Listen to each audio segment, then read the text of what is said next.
I'm coming to you with a video less about ADHD tips and more about ADHD content creation because I feel a little spicy. I got this DM, pause to read, I will move my noggin. It's a nice DM pointing out a legitimate thing that I think that viewers sometimes feel, and I admittedly get in my head about sometimes. So I was like, why don't I just tell you about this directly? First and foremost, some context. As a content creator in like a more educational type field, there's not a lot of money. Here's how much money TikTok sent me for the month of September for making content on a platform where I have 600,000 followers.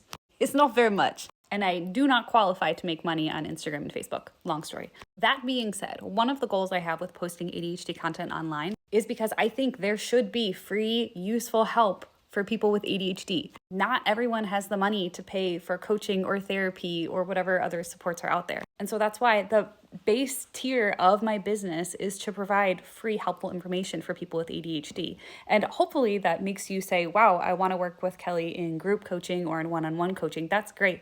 But at the very least, I hope that you're finding some helpful information here about ADHD for free. But also, the reality of creating free ADHD content is that it takes me hours every week to create the content.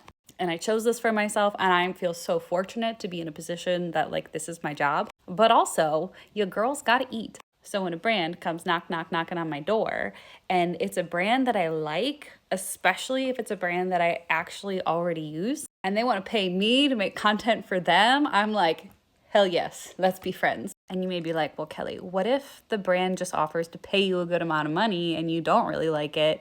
Don't you ever feel like you want to work for them?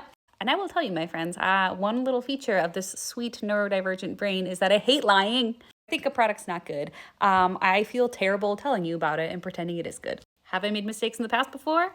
Yes. Am I very careful to do research on the background of the company before agreeing with anyone now? Also, yes. Am I also aware that my audience does not like to hear about certain categories and products that are made for people with ADHD? Also, yes. Talking about supplements. Additionally, if I'm working with the brand, I have to make it known that it is a partnership and that it is incentivized. Otherwise, that is like sneaky tactics, and that's against the law. So you'll always know when something is a partnership. And now, hopefully, you'll always know that like Kelly actually likes and believes in this and uses this product or tool or whatever it is. And you'll know that I'm listening to you if you say, Kelly, stop telling us about supplements or whatever it is, this product, because I love to learn from you. So thank you. But, you know, you can be nice about it. So thanks. Okay, I think that's all. I appreciate you and grateful for you. And I hope that you find the ADHD content helpful. Bye.